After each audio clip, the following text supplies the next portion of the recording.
are trying to interfere with the trade union elections. Na makasisi wa kanisa la African Inland Church AIC wametoa wito upya kwa serikali kuharakisha ujenzi wa daraja la Enziu miaka 4 baada ya ajali mbaya ambayo iliyosababisha vifo vya watu 32 kwenye kivukio hicho.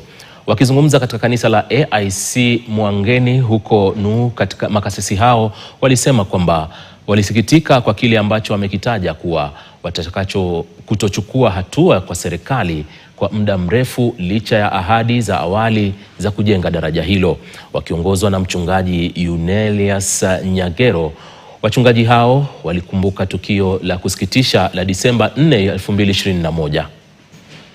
Mto Enziu, hiyo mto kuna daraja pale, na pengine yawezekana ya kwamba kama vile tunaona ya kwamba mvua haiko nyesha wakati huu, yaweza kuwa Mungu alisimamisha hiyo mvua sababu ya hiyo daraja, sababu bado malizika.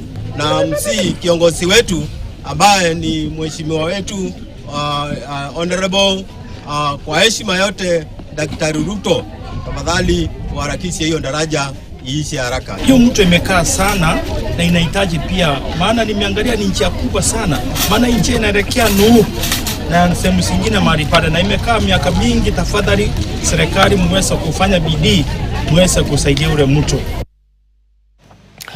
Na wakazi wa kaunti ya Laikipia